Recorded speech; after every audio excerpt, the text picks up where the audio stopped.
Nananampalataya at ika nga ay nakikiisa po tayo sa lahat po ng nagtungo o di kaya ay naniniwala po at nagdarasal sa ating poong Nazareno. Kanina maaga pa lang may mga nakita na tayong post na marami-rami ring tao ang dumalo at nagtungo po dyan sa Minor Basilica, dyan po sa Quiapo. Lalong-lalo na po dun sa labas. Nakita ko, may estimate sila na 20,000 na ang nagtungo po dyan sa Black Nazarene. No?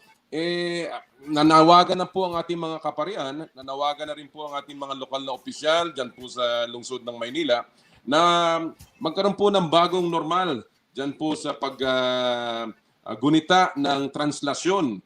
At sana nga po, ito naman, hindi naman tayo nakikialam sa pananampalataya. Ito po ay sa kadahilanang medikal. Sana nga naman po ay tayo po ay mag-isip muna, magdalawang isip at bago po tayo magtungo dyan sa Quiapo Church. Sapagkat kahapon po, tumaas na naman ang ating bilang ng mga kaso ng COVID-19. 1,700 plus.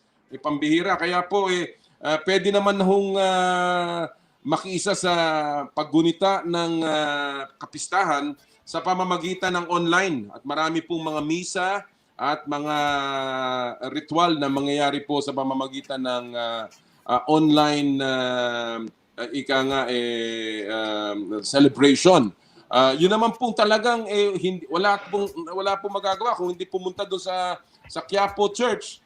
Medyo mag-ingat po tayo. Mag-social distancing pa rin tayo. Napakarami pa rin po kaso at lalo pang tumitindi. Of course, nakikiramay po tayo sa mga namatayan, lalong-lalo na po kay Chairman Danny Lim, sa pamilya po ng nasirang MMDA Chairman Danny Lim at sa nasira pong Congressman Ray Umali ng Mindoro. Kami po ay nakikiramay mula sa Power and Play. Pero again, paalala lang po, tayo po ay nakikisa sa pananampalataya at sa selebrasyon ng mga deboto ng poong Nazareno dyan po sa Quiapo Church at sana po ay mag-ingat-ingat po tayo. Magandang umaga po mga kapatid. Welcome muli sa Power and Play. Hatid sa inyo ng Big Boss Cement at ng Cherry Loom.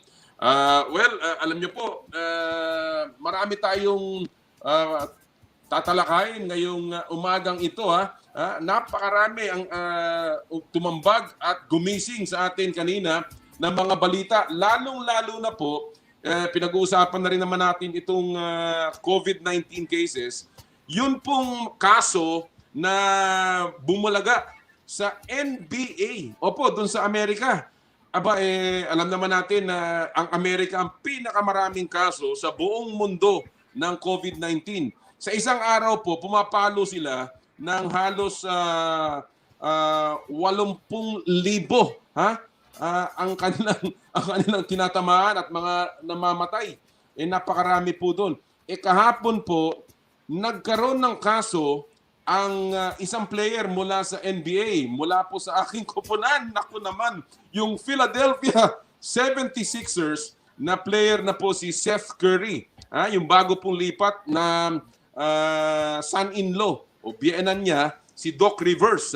Kapatid po ng two-time MVP ng NBA, si Steph Curry. Si Steph Curry po kahapon, habang may laban ng Philadelphia sa Brooklyn, ay nabigyan ng resulta na siya po ay positibo sa coronavirus at karaka-raka pong siya ay pinalabas sa pinaglalaroan nila doon po sa Brooklyn at ngayon po siya ay nasa quarantine doon po sa Brooklyn. Ang mabigat nito mga kapatid, magkakaroon ng contact tracing at tila marami pa sa mga tiga Philadelphia ang maaaring matenga, ma-quarantine din dahil sa pangyayaring ito. At dito na po pumapasok yung nagkikick in yun pong NBA protocols na ilang linggo na rin nating binabanggit at pinag-uusapan.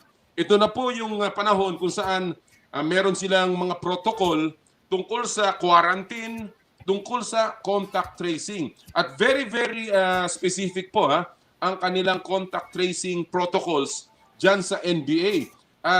hindi naman very strict in terms of dahil nakasama mo si Seth Curry, ay kaagad ikaw ay dapat i-quarantine. Meron po silang tinatawag na 15-minute cumulative time, na dapat ay nagkasama sila sa loob ng court. O di kaya, sila ay nasa isang enclosed area na wala silang mask ng mahigit 15 minuto. Yun po, pagdating sa ganun, ang tawag na po doon ay may contact sila. So ito po ngayon ay ginagawa na ngayon ng NBA. At ang mabigat nito, mga kapatid, hindi lamang po Philadelphia, kaninang umaga, lumabas na rin ang isa pang balita na yun namang Dallas Mavericks. Meron na namang 3 player daw na nag-positive doon sa laban nila kahapon sa Denver. At sila po ay pauwi na ng Dallas, naiwan yung mga nag-positive sa Denver. Kaya po itong kaso ngayon ng mga coronavirus, COVID-19 sa NBA, mabigat po. Ito po ay ngayon ang realidad na ng mga liga, ng mga sports leagues, lalong-lalo na ng NBA. Ang tanong, mabubuhay kaya ang ating mga liga dahil sa mga ganitong kaganapan? Lalong-lalo na po dito sa ating bansa. Naman ay sa Amerika, so ano ba pakialam natin dyan? Tayo yung mga fans lamang. Pero pagdating po dito sa Pilipinas, dapat ho ito ipag-isipan na ng mabuti ng PBA.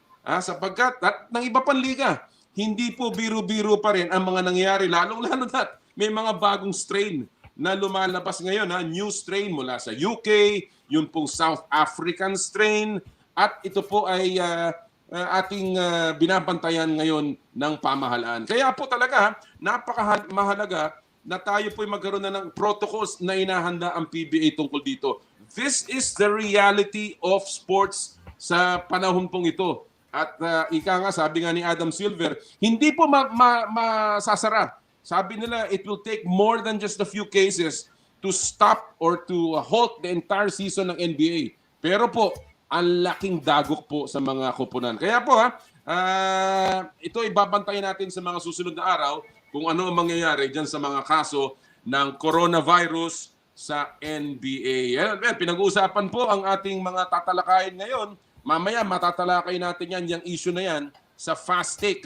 Makakasama natin ang mga kaibigan natin mula sa media sa ilang sandali. Mamaya rin po sa second hour natin, makakasama natin isang PBA legend, one of the 40 greatest players ng PBA na ngayon ay Pangulo po ng Philippine Amateur Baseball Association. Si Chito Laizaga, abangan niyo po live sa Power and Play sa ating second hour. Makakasama rin po natin at makakausap natin mula sa Amerika mismo ang IBF Super Flyweight Champion na si Jerwin Angkahas. Ano ba ang bali-balita? Mangangamusta tayo sa ating pinagmamalaking boksingero na si Jerwin Angkahas. And of course, mamaya po, pag-uusapan natin ang mga kaganapan dito sa off-season ng PBA, lalong-lalo na yung mga posibleng trade, mga kontratang nininegotiate with super sports agents Charlie D at si Marvin Espiritu.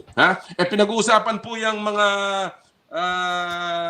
player trades at mga parating na draftees. Well, paramihan uli ang mga papasok sa PBA at napakarami pa rin pong mga serviceable players ngayon sa ating liga. So ang tanong po natin, at ito po ang pupulsuhan natin ngayong umagang ito, dito po sa ating pagtatanghal ngayong Sabado ng umaga, dapat na bang magdagdag ng mga bagong koponan ang PBA? Ika nga yung expansion.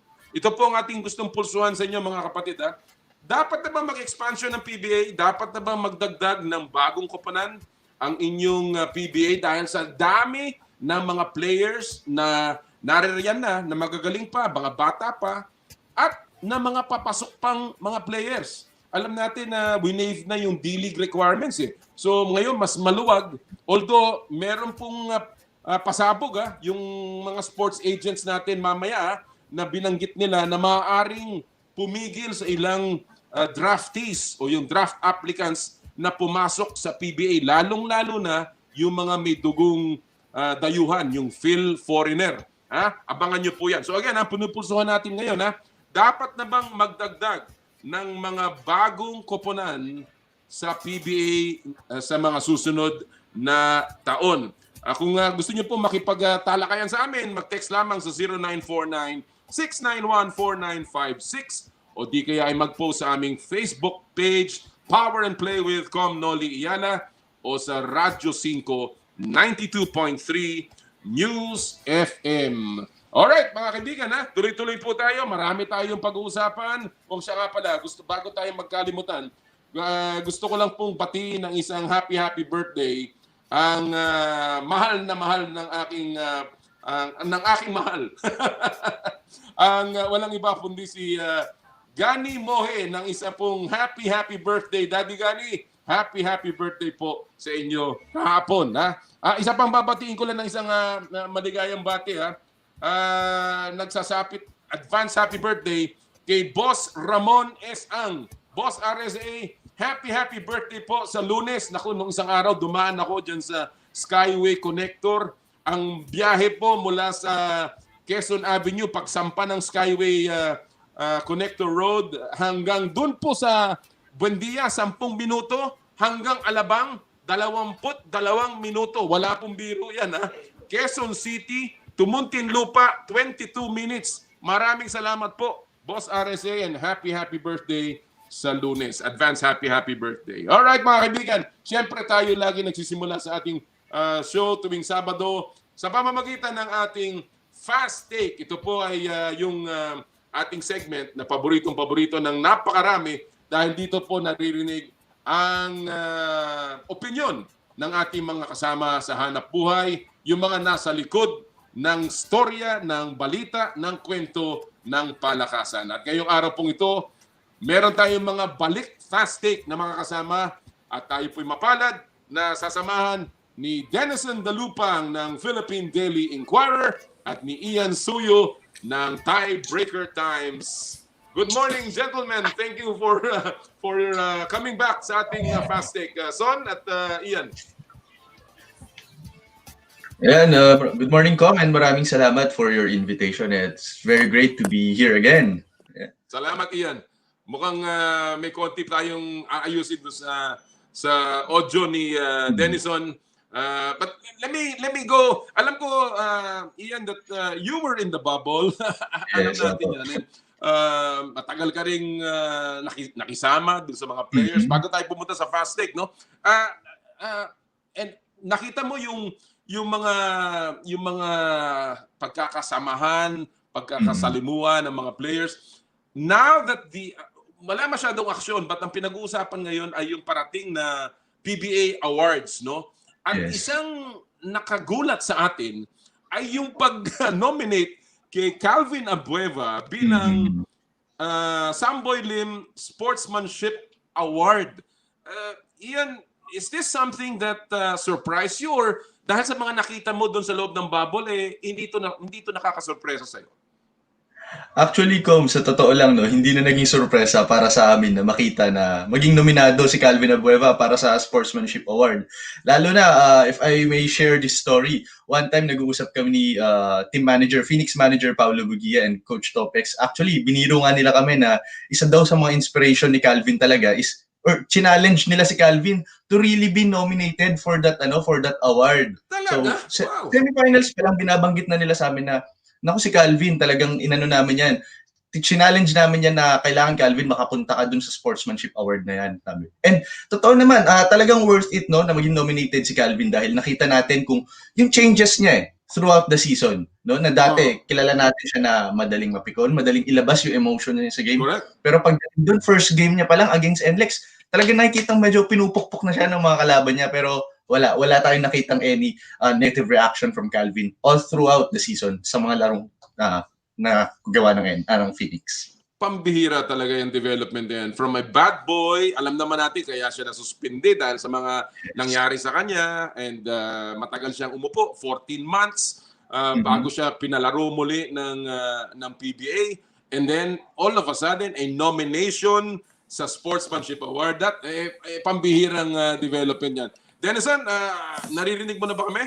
Yes, sir. Yes, Kong. Alright. Can you hear me, Kong? Magandang umaga at maraming salamat. Good morning, Pinag-uusapan lang namin ni Ian dito yung mga nangyari sa Babo, lalong-lalo na yung nomination ni Calvin Abueva sa Sportsmanship Award. Of course, wala pa tayong laro sa PBA. Nasa off-season tayo. This is the time na nagkakaroon ng negotiations, of course. Pero ang mainit na pinag-usapan ngayon ay yung awards na mga magaganap. So Denison, let me just get your take on this. Sino sa tingin mo ang lamang sa best player of the conference?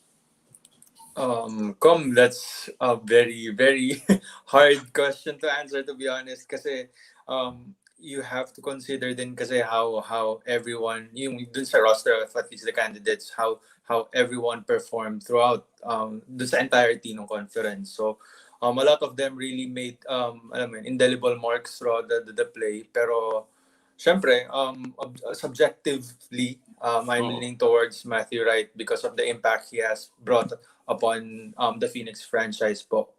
Kasi from start to the finish until they were knocked out of the semifinals. Kahit injured si Matthew, he was able to deliver, alam mo po yun, yung kumbaga, yung buhat na sinasabi natin.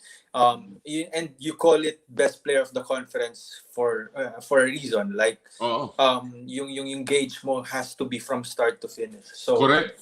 That's why I'm leaning towards picking Matthew. Alam mo, for the plum. Maganda yung sinabi mo, Denison. And of course, this is not our issue today, but ako rin, I thought there would be some kind of recency bias na, kumbaga, yung dahil ang nakita lang ng iba, yung finals, so meron silang pipiliin doon sa dalawang naglaro sa finals. But when you really talk about it, at yung ibang awards, ganun din naman, no? Ang pinaglalalabanan dito, yung buong komperensya, no? So, may mga player na hindi pumasok ng finals pero napakaganda ng pinaglaro. And that's for another show, definitely. But thank you. And that's a very interesting take. All right. Talking about takes, pasok na tayo dun sa aming impitasyon sa inyo. Ito po yung fast take kung saan bato-bato sa langit, tamaan, wag magagalit, walang mali, walang tamang opinyon. At ito po ay opinyon ng mga taong nasa likod ng balita. Ian, Son, are you ready for our first issue of the day? Ang ating unang issue, alam naman natin na malapit na yung FIBA Asia Cup qualifiers. Nagsisimula na naman na bumuo ng Gilas Pilipinas.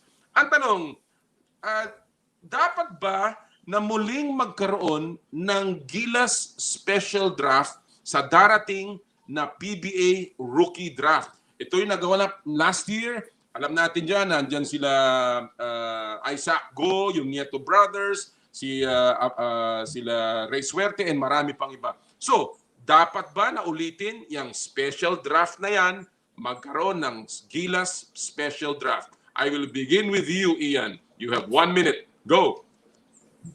Para sa akin, kung gusto nating mag-expand yung pool of national talents na meron tayo, I think it's a great step to continue with that Gilas Special Draft. However, naging dilemma para sa akin, kasi yung mga players na na-draft doon is hindi na allowed to play on their mother teams sa PBA, which gave them a very limited space to play the game. For example, Isaac Go. Isaac Go was a pick from Terra Firma, yet 3 games lang yung nalaro niya, 3 Gilas games lang yun. So, medyo may isip mo, paano yung nagiging growth nila during that time? Especially ngayon na pandemic na kailangan nating tuloy-tuloy yung exposure, tuloy-tuloy na matuto yung mga players. So, it's a double-edged sword for me na kung gusto talaga nating mag-improve yung quality ng talents ng mga players na makukuha natin, well, mukhang kailangan medyo i-opt out natin, payagan natin silang maglaro on their mother teams kahit papano before they enter the international stage for FIBA competitions. Alright. Well, alam natin, natatalakayan ito ng PBA sa kanilang parating na board meeting. And of course, sana marinig nila ang mga opinion ninyo ngayong umagang ito, Ian, because talaga namang malaking mga punto yan para sa ating mga players. Alright. Son, same issue. Dapat ba na magkaroon ng Gilas Special Draft sa darating na PBA Rookie Draft? Son, you have 1 minute. Go!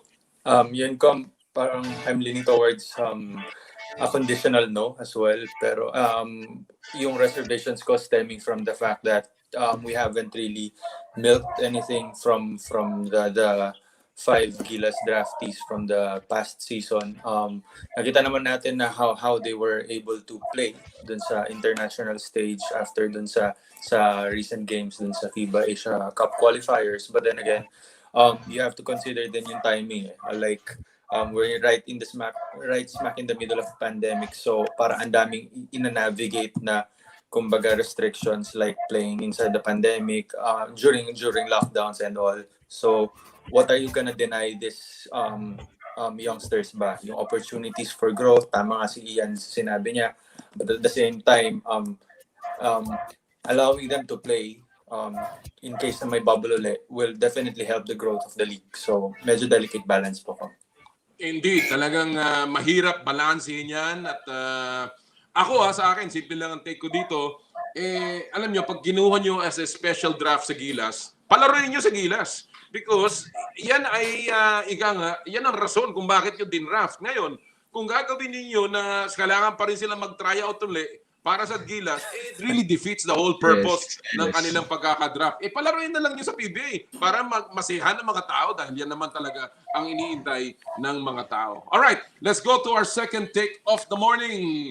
Naku, kahapon lumabas yung balita tungkol sa isang player ng Alaska, si Vic Manuel, the muscle man na tinatawag sa PBA. Sabi niya, pagkatapos na nakakuha siya ng 1-year offer lamang from Alaska, sabi niya kung ganun lang ang gagawin, aalis na lang ako sa kanila. Sabi nung 33-year-old na forward ng Alaska sa isang interview.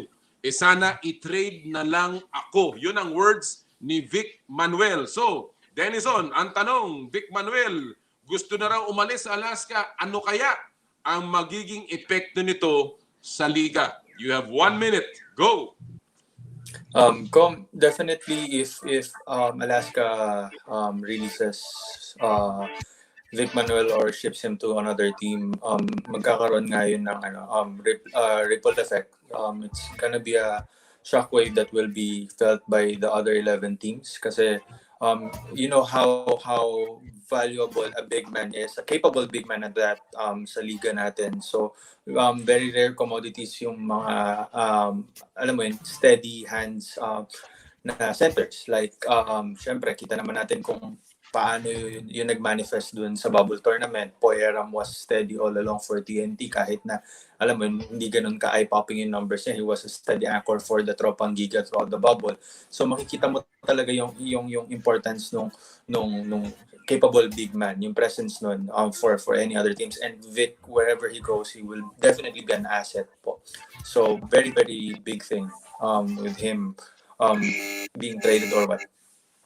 Well, alam natin ang Alaska, lalong-lalo na kanilang team owner, si Fred Uytengsu, ay yung mga ganyang bagay, mataas ang pride ng Alaska. Kaya hindi natin alam how they will react to this particular demand or statement. Kung hindi man demand, statement ni Vic Manuel. So, once again, Ian, same take, same issue. Si Vic Manuel gusto na raw umalis o gusto na daw magpa-trade mula sa Alaska. Ano kaya ang magiging epekto nito sa PBA? 1 minute, Ian, go! Well, for one, Alaska must have been shaken to its core nung narinig nila yung statement ni Vic. Pero yun nga, for the other 11 teams, Vic Manuel, nung nagsasabi na gusto niya na umalis or matrade, well, malamang pag-aagawan yan. Pero kung ako ang Alaska, rebuilding team kasi ang Alaska. And for one, si Vic yung parang steady force sa kanila during the bubble or even before, siya yung pinaka-main guy na parang nag-a-anchor sa team's offense and defense. So, medyo mahirap kung iti-trade or papayagan nilang umalis ang isang Vic Manuel dahil nga young team pa lang yung mga kasama niya, yung pinapaligiran siya ng mga batang player at mahirapan sila mag-develop or mag-rebuild kung gano'n na walang veteran presence like Vic Manuel on their side. So, kung yung 11 teams malamang pag-aagawan nga yan and malamang makakita tayo ng mga iba-ibang trades na magiging kasunod yan. Sabi nga ni Denison, baka magkaroon ng domino effect sa liga yan, yung kay Vic Manuel. Very well said. Alam nyo, ako my take is, unang-una, very simple. Kung sino man ang puntahan ni Vic Manuel, definitely makikinabang and will become a better team. But to me, the bigger effect here, alam naman natin to, naririnig natin all over the league na may mga player na gusto nang umalis sa isang team. Alam natin yan, pero tahimik lang. This is the first time, maybe in a long time, na isang superstar level katulad ni Vic Manuel ay nagsabi na gusto niya nang umalis dahil hindi siya masaya sa contract offer sa kanya. So now, ang tanong, ito kaya ay susundan ng iba pang mga superstars ng liga. And that may be the issue na dapat itackle ng PBA. Alright, third issue of the day, mga kaibigan. Ito po, alam natin kanina pinag-usapan ko na to tungkol doon sa positive test ni Seth Curry ng Philadelphia 76ers.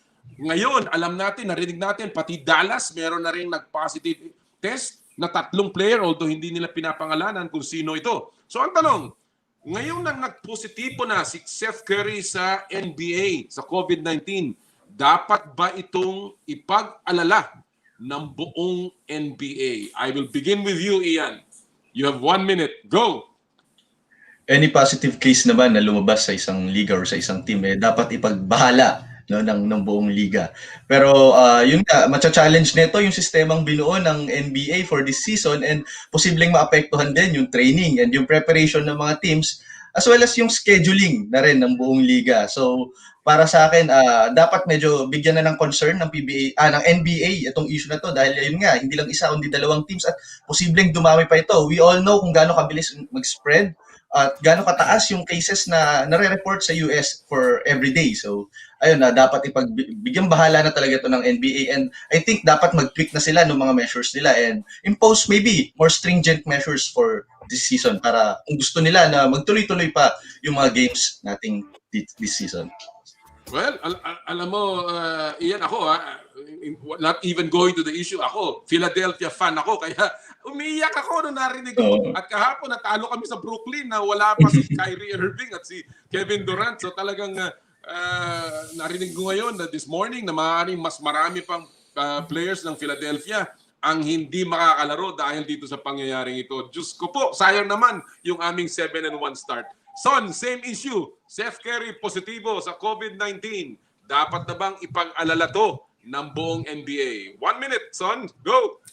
Of course, it should always be a concern. I mean, we're talking about health and lives here. But I really believe that, I firmly believe na, alam mo yun, the NBA didn't plan this whole season without, alam mo yun, parang contingency plans in the pipeline. So, I think okay lang yung, alam mo yung guarded na pagiging concerned. It's part of being vigilant as well.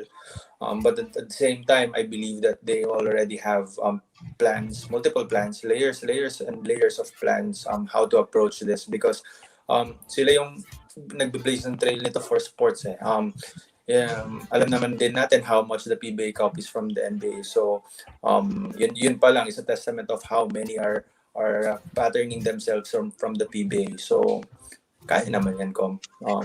Big concern, but then we're all gonna pull through. All right. I love the positivity. I love the confidence, Denison. And sana nga, for all the fans' sake, for all the players' sake, and of course the leagues and sports in general, sana nga malampasan natin lahat itong hamon ng COVID-19 at tayo ay matuto sa mga nangyayari ngayon sa NBA, lalong-lalo na dito sa ating bansa, lalong-lalo na sa PBA. Ian Soyo ng Daily Tribune, and of course Denison Dalupang ng Philippine Daily Inquirer. Maraming salamat for joining me today sa Fast Take. Maraming salamat po. Mabuhay po kayo. Thank you po. Maraming salamat. Yan po mga kaibigan natin mga kasama sa sports media, si Ian at si Denison sa Fast Take. Ang ganda ng kanilang mga statements. Alam mo itong mga bagong sports journalists talagang napakagagaling. They're really good at. Kaya ako nag-enjoy every time I get to talk to them. Talagang natutuwa ako na sa kanilang mga opinion because they really know their stuff. Alright, at this point mga kaibigan, sa puntong ito, balikan muna natin ang best moments sa kasaysayan ng palakasan. Binabalik natin ito sa Power and Play dahil maraming sumusulat sa atin na gusto nilang ibalik natin itong segment na to. This week in sports history, January 7, 1972, or 49 years ago na ang nakalilipas nang tinalo ng Los Angeles Lakers ang Atlanta Hawks sa NBA. Ano ba ang significance niyan? Na tinalo lang naman 134-90. para sa kanilang, ito po 33rd straight na panalo. Ha? Tama po, narinig niyo 33 panalo o 33 wins na sunod-sunod. At kahit halos 5 dekada na nakararaan, wala pa rin nakakatalo ng record na yan. Ang sumunod na record na yan, hawak na nila LeBron James at ng Miami Heat, yung big three nila, na nagtagal lamang ng ang win streak nila ng 27 games lamang noong 2013 NBA season. Ilan sa mga kasama dyan sa 1972 Los Angeles Lakers ay si Wilt Chamberlain, si Elgin Baylor, Jerry West, Gail Goodrich, yung dating coach ng Boston, si Jim Clemons, at si Pat Riley. Ha? Ang kanilang naging kabuuang record, 69-13 for the season. At ang kanilang coach, si Bill Sharman. A record that still stands today, the longest winning streak in pro sports history, 33 wins. Of course, ang tumalo lamang dyan, yung sa NU, women's basketball team natin. But still, a record this week in sports history. Alright, mga kaibigan, tuloy-tuloy po tayo. In just a short while, makakasama natin si Jerwin Angkahas, ating pong inaantabayanan kung siya po ay ready. In the meantime, gusto ko lang pong batiin ang isa ng magiging guest natin mamaya, si Charlie D, ng isang happy birthday today. Birthday mo pala, Charlie. Hindi ka man lang nag-blow up, hindi ka man lang nagpadala dito sa pamamagitan ng Joyride. Ha? Gusto ko rin pong batiin ng isang belated happy birthday na kasama natin last week. Si Bill Velasco, kaibigan natin si Bill Velasco. Isang happy birthday as well. Alright. At marami na kaagad tayo mga pagbati ngayong umaga pong ito. Bago yan napabalitaan din po kahapon o isang araw na naging very successful, matagumpay ang ginawang operasyon ni 3D Ravenna doon po sa Japan. Si 3D Ravenna po na naglalaro sa Neosan Phoenix dyan po sa Japan League, yung pong kanilang professional league dyan, ay nagkaroon po ng kapansanan sa kanyang right index finger na bali po, na fracture yung kanyang daliri.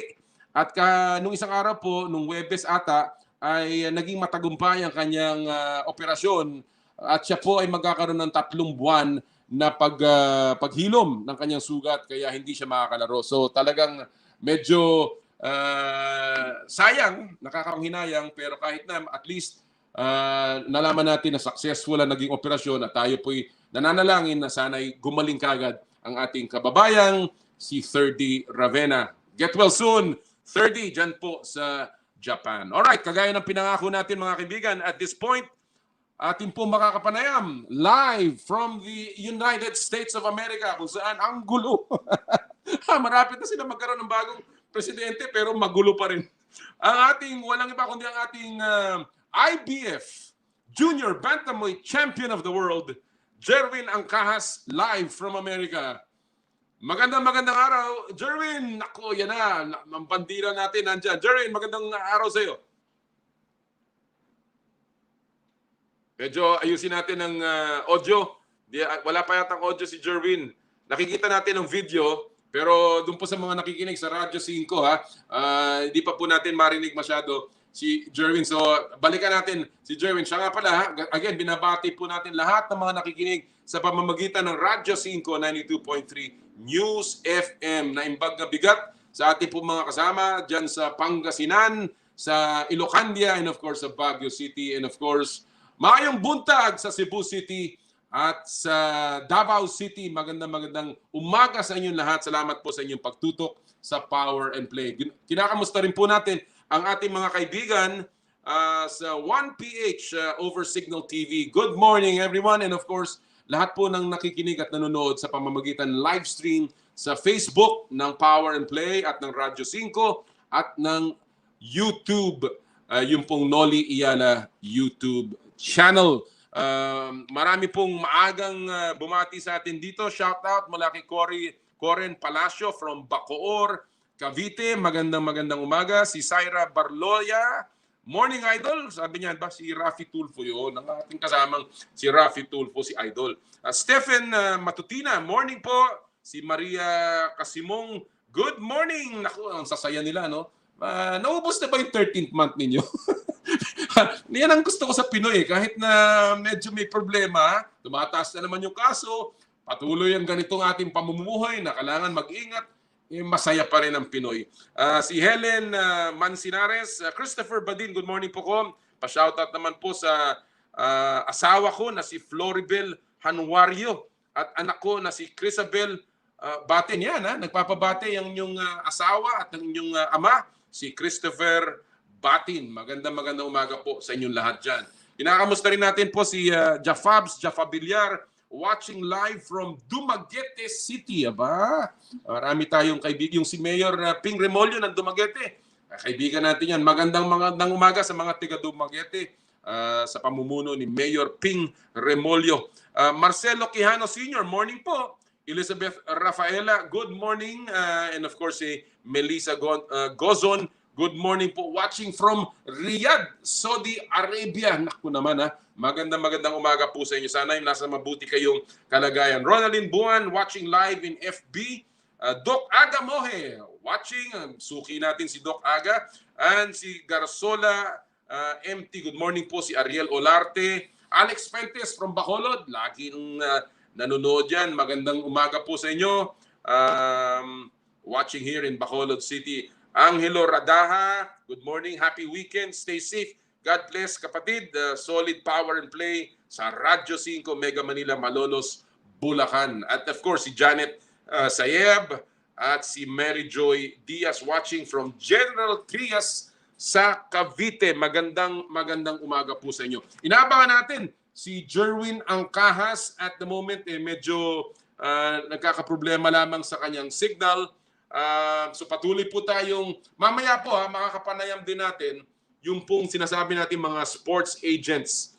Mga sports agents. Yan po mga sports agents na yan, sila po ang namamahala sa mga paborito nating player.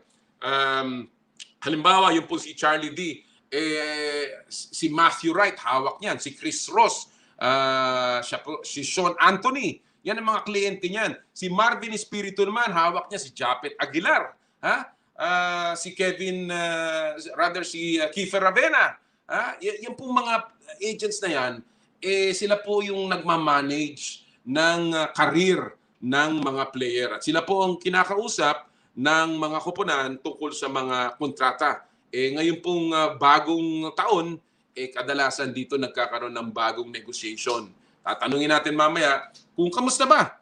Ang mga teams ba ay mas galante o mas matipid dahil sa mga nangyari last year? Ang mga teams ba ay handang makipag-trade o ayaw munang gumalaw? Malalaman natin po mamaya yan. In the meantime, mga kaibigan, ang Power Play po ay nagpapasalamat sa lahat ng mga tagapagtaguyod ng ating palatuntunan. Gusto po natin magpasalamat sa Big Boss Cement. Big Boss sa tatag, Big Boss sa tibay. Nandito na ang Big Boss Cement. Di basta matitibag, approved sa kalikasan at sobrang abot kaya.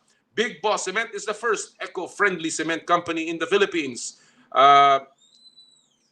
First and only current or cement that is produced with low to 0% of high carbon footprint raw materials. Big Boss Cement, Big Boss sa tatag, Big Boss sa tibay. Maraming salamat po kay Engineer Gilbert Cruz, ang kanilang President and Chief Company Innovator. And of course, kay Ma'am Fen at sa buong staff ng Big Boss Cement. Marami din po salamat of course sa Cherry Loom, ang yerong may aluminum sa ganitong pabago-bago ng panahon. Lalo na ngayon, malamig na. Sobrang init minsan. Tapos biglang uulan. Nangyari sa amin yan nung isang araw. Kailangan nating ng matibay at protektadong bubong.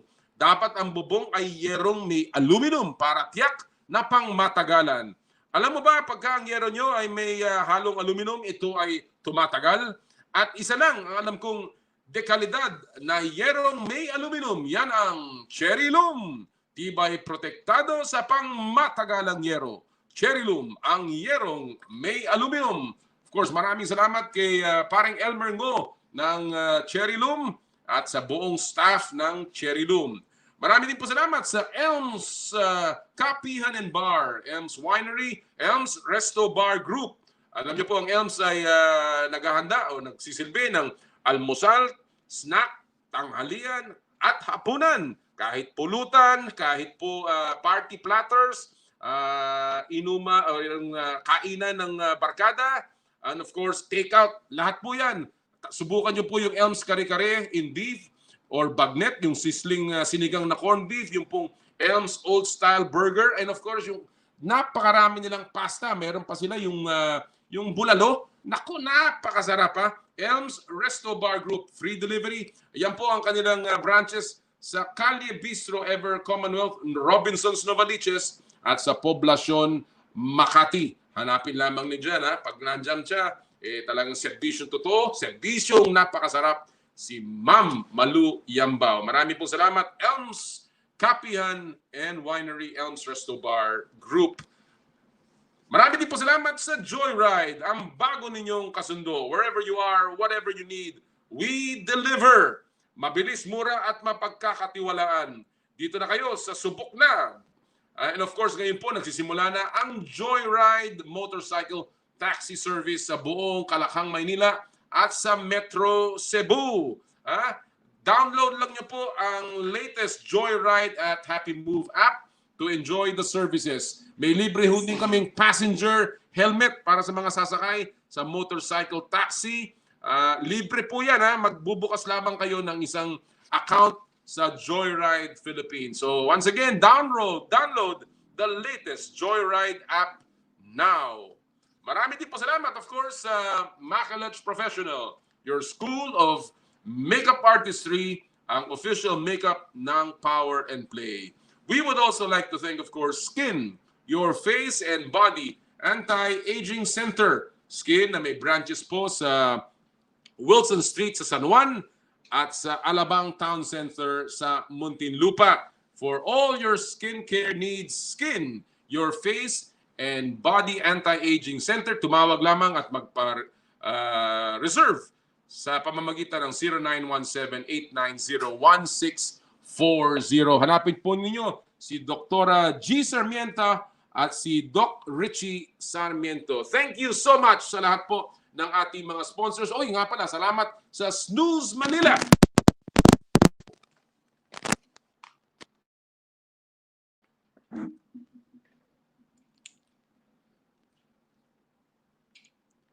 Maraming salamat po sa Snooze Manila. Medyo na ano lang tayo na yung ating setup dito. Maraming salamat po sa Snooze Manila na patuloy po na makikita ninyo sa Instagram, and of course marami po kayong makukuha dyan sa Snooze Manila. Alright, at this point mga kaibigan, gusto po nating ipasok na ang ating kaibigan na si Jerwin Angkahas, ang ating IBF Junior Bantamweight Champion of the World. Jerwin? Ayun, Jerwin, good morning. Naririnig na ba tayo ni Jerwin? Jerwin? Mukhang hindi pa rin siya makapasok sa kanyang audio, Gab? Ayusin nga natin to. Jerwin, naririnig mo ba tayo? Naririnig niya yata tayo pero mukhang yung audio niya talaga may problema. Sige, siguro mag-break muna tayo mga kaibigan. Ayusin lang natin itong ating komunikasyon kay Champ Jerwin Angkahas para po makipag-usapan tayo, makipaghuntaan tayo kay Jerwin Angkahas. Babalik pa po ang Power and Play hatid sa inyo ng Big Boss Cement at ng Cherry Loom.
Nagbabalik po tayo sa Power and Play ngayong Sabado ng umaga. Siya nga pala, bago ko po pakilala yung susunod nating panauhin.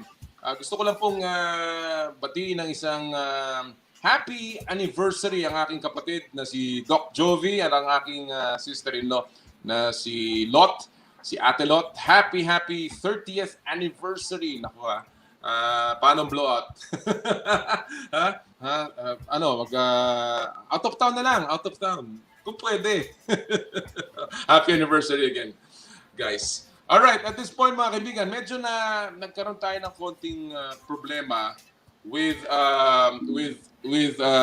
Jerwin Angkahas dun sa kanyang komunikasyon. No? So, susubukan po nating maibalik si Jerwin mamaya. Pero ngayon po, mga kaibigan, isang tao na matagal na natin hindi nakakausap.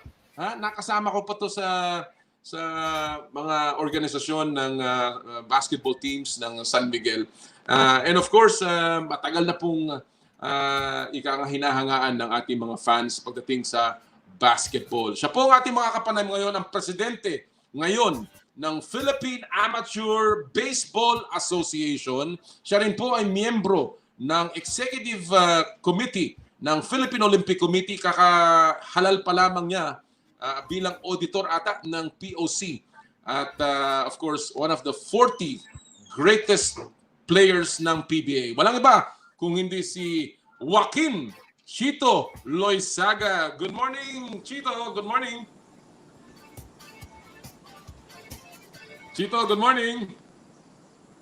Mukhang hindi rin tayo naririnig ni Chito Mukhang nagte-text pa Gab? pero nakikita natin siya, no? Si Chito Loizaga po mga kaibigan ay currently din ay NU Athletics Director. At siya rin po ay nahalal nga bilang auditor ng POC. 10 taon po siya naglaro sa PBA, 3 koponan, kabilang na ang Hinebra. At mamaya tatanungin natin siya kahit bagya kung anong kanyang tingin sa mga nangyayari sa Hinebra ngayon. And of course, siya po ay naging kampiyon ng PBA ng 8 beses. Siya rin po ay naging miyembro. Kilala si Chito na defensive player. 7-time all-defensive team sa kanyang 10 taon na paglalaro. And of course, siya po ay anak ng the great, late, legendary Kaloy Loizaga. Mamaya po, tingnan natin. Ano ba nangyayari sa mga komunikasyon natin ngayon? Mukhang, ayan na. Oh, Chito, good morning. Can you hear me? Hello, Chito. Nakikita natin si Chito pero mukhang hindi niya tayo naririnig. No? Gab, mukhang may konting sabit yata yung ating communication line today. Kanina, of course, nakasama natin sila Denison at saka si Ian. Pero yung mga na-remote areas, si Chito Loizaga, alam ko ito si Chito, somewhere in Canlupang ata ito nagmumula Tingnan natin kung makukuha natin. Ang gusto po natin pag-usapan tungkol dito with Chito Loizaga ay yung kanyang role po bilang Pangulo ng Philippine Amateur Baseball Association. Alam niyo ba na ito palang Pilipinas ay merong women's baseball team na nag-qualify sa Women's World Cup ng baseball. Abay, pambihira, hindi natin alam mo yan. At ito po ay nanalo pa sa mga koponan na napakalakas. Kasama na po yung bansa ng Korea, tinalo natin yan. Yung pong bansa ng China. Ang hindi lang daw natin natalo ay yung pong bansa ng Japan at ng Chinese Taipei. Pero ito pong koponan ni Chito Loizaga, yung pong women's baseball team, ay napakahusay. Kaya po gusto natin kamustahin yan. Alam din po natin na noong 2019, ang men's baseball team ay nanalo po ng gintong medalya doon sa Southeast Asian Games. Dito na ginanap po dito sa Maynila. At alam po natin na malaking bagay yung programa na inilalatag ngayon ni Mr. Chito Loizaga para sa amateur baseball. Gusto rin po natin, of course, kamustahin ng konti ang mga programa o plataforma na gustong ipatupad ni Chito Loizaga dyan sa POC. Wala na bang natawag dyan? Politika? Ngayon na tapos na ang eleksyon sa POC. And of course, kamustahin natin tungkol sa mga ilang bagay tungkol sa Barangay Ginebra. Alam natin, matagal po nagsilbi na gwardya ng Ginebra itong si Chito Loizaga. At tingnan natin, balik natin. Let's see if may babalik natin ngayon si Chito. Chito? Ito, Good morning, Noli. Ayun! Sa wakas! Alam mo, tagal ko na hindi ko nakikita, Chito. Kamusta ka? How are you? You look fine. You look great. Thank you, Noli. I'm doing good. I'm out in the province, so taking care of myself. I'm with the family. So Mabuti naman. That's really good to hear. But still, in contact with our love, which is sports, no? Of course. Alam mo, pinag-uusapan ko nga kanina na, you are now the president of the Philippine Amateur Baseball Association. And of course, you were just elected as auditor ng Philippine Olympic Committee. So, ang dami mong hats na sinusuot. But let me start with baseball muna, Chito. Let me start with baseball. We know that in 2019, nag-gold tayo sa men's baseball sa Southeast Asian Games.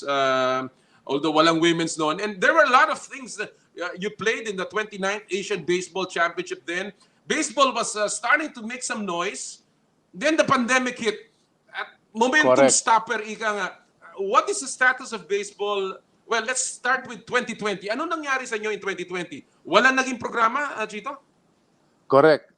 Noli, let me allow me to give you or go back to 2019. Sayang, because medyo rumaratsada na sana tayo. Our men's team participated in the Asian Championship, and this is where you have the top 3 out of the 5 countries in the world that participate there, which is basically Japan, Chinese Taipei, and Korea. And we participated there. The men's team participated. They did very well. Though we were short in making it to the round of 4. But the feather in our cap really is when we went head-to-head with China, we won over China. Wow. Which is supposed to be the number 4 team, and we're supposed to be number 5. We won against them, but for some strange reason, Korea lost against China. Kaya natalo tayo sa quotient at we didn't make it to the round of 4, But anyway, that triggered everything, and the ball was rolling. And then after a month, our women's also participated in the Women's Asian Championship, and we were blessed, and the women's really worked hard for it, and they performed well, and we were so happy for them. They never expected us. It was the first time that we put together a women's baseball team, and it's the first time they participated in the international tournament. And we performed well. And at the end of the day, we won the bronze medal, and we won against Korea, China, and Hong Kong, but only had a difficult time, of course, against Japan and Chinese Taipei, But with their participation and with their finish, they were able to qualify. The top 3 in Asia qualifies for the World Championship, Wow! And that was something that was a great achievement for the women's team. And we were looking at 2020, which was it was scheduled. So it was scheduled supposed to be in November of 2020, but again, like everybody else, tinamaan tayo ng pandemic. Everything was slowed down. There was no training. But again, I have to give it to our women's team. Even though with the pandemic, they continued to do some physical fitness training amongst themselves and the coaches online. And they're still doing it, no? With regards to the women's, the only challenge that we have today is the World Baseball Softball Confederation has already rescheduled the tournament. Yung World Cup, Yung World Cup for March, no? This March, no? Again, it's not yet confirmed. There are a lot of uncertainties because, again, of the pandemic. But should they continue, we would need to perhaps put the team together, physically already. No, they need some training, and hopefully, just yesterday I was speaking with Commissioner Charles Maxey of the PSC, and I just mentioned to him that the World Baseball Softball Confederation would have a meeting on Monday, this coming Monday, whether to push through or to reschedule the World Cup tournament, no? This March. Okay. That's exactly what I wanted to gusto kong puntahan, Chito, no? Because sabi mo nga nag-qualify tayo diyan, sayang naman, no? But alam din natin at this point, yung amateur sports hindi pa rin pinapayagan ng IATF na mag-ensayo, no? Pwede pa lang yung mga Correct. online at konting exercise ng konti na pero hindi pwede magsama-sama. So, Correct. have you done anything? Has the PABA done anything? Na sumulat na ba kayo sa IATF para tulungan na magkaroon ng restart at least ng baseball para sa World Cup? Sending a letter to the IATF, no, we have not done that yet. But based on my discussions with Commissioner Maxey of the PSC, with the approval of the IATF, have established some kind of bubble setup training at the Inspire Institute here in Calamba, Laguna. Calamba, okay. And we have some of our Olympic hopefuls who will undergo training there, no? So basically, since this is a setup that has been approved by our government already, our IATF and the PSC for that matter, that we will be requesting the PSC, no, that should the tournament push through, Right. maybe we can just join this bubble setup already, because right now, Noli, we don't really need a baseball field. What we need is the team to just practice together, Okay. and the setup is already there. We will just perhaps initiate discussions with the PSC if they will help us in covering the cost in the training, no? Yeah. You're talking about the women's team, no, Chito? Yes, correct. Okay. Correct. So let's focus on the women's team. Meron na bang team? May koponan na ba? Are you still looking for new players? Who is coaching the team? No, we have 18 players as we speak now, and they are in the rosters. We have submitted our 18 players for our women's national team, and they have been continuously training, no? And Okay. it's under the supervision of Egay De Los Reyes, no? Okay. And So Boytingson, which is the official of PABA, is really managing the whole program, no? Okay.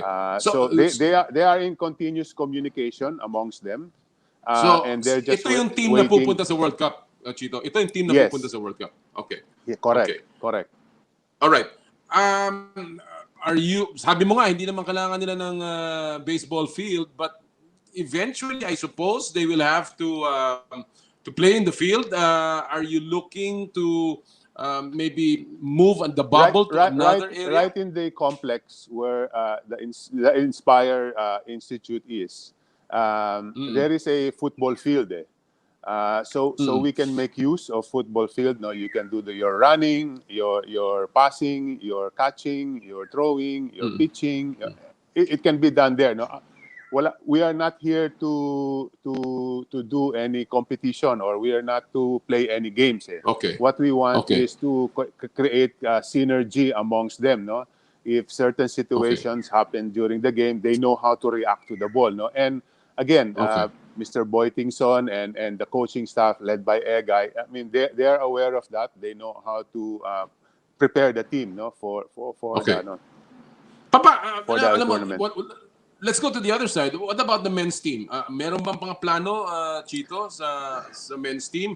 There was some news Yeah, about last year about Tim Tebow yes, probably yes, joining the team. So, yes. I want to relate that to the women's team as well. Meron ba kayong plano na i-beef up ang women's team with maybe Phil-Americans and the men's team? Totoo ba na pwede maglaro ang isang sikat na katulad ni Tim Tebow sa men's team?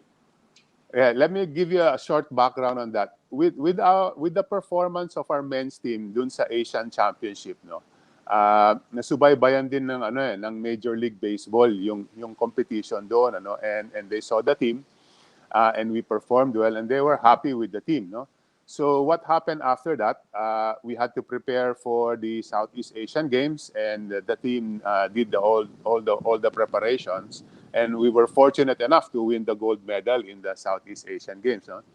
At the same time, the Major League Baseball has extended an invitation to the Philippines to participate in the World Baseball Classic. Which is really it was a qualifying for the main tournament, but the Philippines was invited to go through that qualifying round with other countries, no, and in this tournament, you're not limited only to your natural born or homegrown players, no, which is for as per Major League Baseball rules and policies, for as long as the player can show lineage, that Filipino lineage, no, whether it's the mother, the Okay. father, the grandfather, or the grandmother, they can qualify and play Oo. for the national team, no. For the national team. Oh. Okay, so with that in mind, the games really were scheduled for sometime end of February or early March of 2020. So unfortunately, of course, not the whole team would have gone, if it pushed through, because some of the players also had commitments here in their universities where they were studying, no. So they will not be able to come with the team with us and participate, no. So the Major League Baseball group also gave us a list of players who are playing active in Major League Baseball who has Filipino lineage, no. All right. So we also went through it, and then we had an American coach that came over here. No, he came over here sometime in December to look at our players here, who would be basically the coach for the team. He came over. He was very happy to see our players. He said, "I never expected to see this much talent here in the Philippines." No, so he was happy, and he is actually the baseball head in one of the colleges in Los Angeles. No, so communication has been ongoing with him even up to this date. He would want to get involved with us. Okay. No? Unfortunately, the pandemic happened. Oo. Okay, we were ready to go, and Tibo was supposed to be part of that team. Sayang, Okay. Sayang. Oh, no? so na-scratch talaga lahat. So Well, what's important is that there are plans, and you are creating all of these plans and for our national teams to once again become active and participate. Chito, I know malaking pera ang kailangan nyo dito because hindi naman biro-biro ang pagtatayo ng bubble, no? Nakita natin yan sa karanasan ng PBA. Ang laki ng ginastos nila. Of course, hindi kanyang kalaki yung sa inyo, but still, it will take some funding. Kamusta ang funding ng PABA? Where are you getting enough? As of this point, we are really just relying on the Philippine Sports Commission. No, as internally here in PABA, we have already submitted our budgets for 2021. It was already forwarded to the PSC. With the bubble that we're looking at for the women's, it's not a long-term thing, no? It could be maybe 2, 3 weeks or a month the Okay. most. And then lilipat So kayo? Are you and flying? then If, assuming. and then lilipad and we Okay. have to fly all the way to Mexico, and that's Wow. where the World Cup would be, no? Again, Oh. everything is still question mark, because we'd have to wait now for the decision of the WBSC by Okay. Monday, whether they would continue with the league, push through, or reschedule it again, Okay. Going back to the men's partner, this Oo. year, 2021, we have two coming international tournament for our men's team, no? Okay. And that's the East Asia Cup, which is basically the Southeast Asian countries, including Hong Kong, and the winner of that tournament will qualify for the Asian Championship. No, All right. we participated last 2019.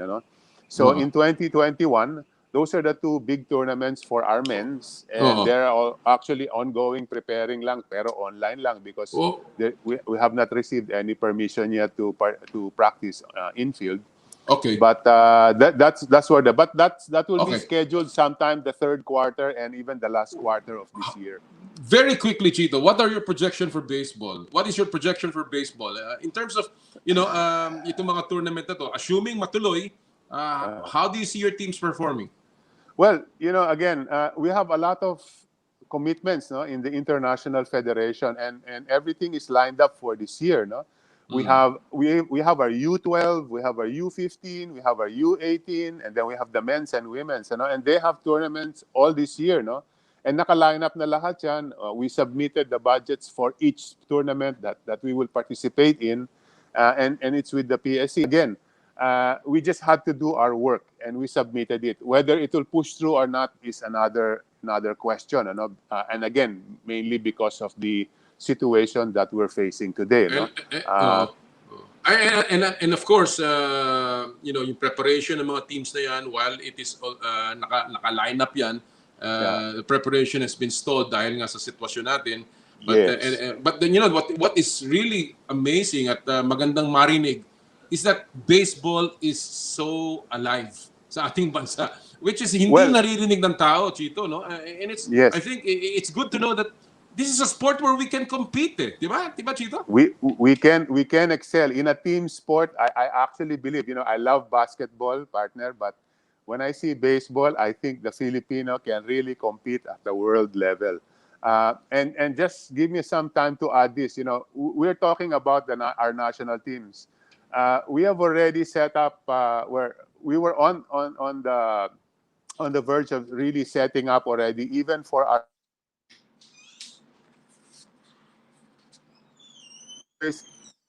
have our little league for the grassroots, no? But in PABA, we decided also that the top two teams in the world are Japan and America.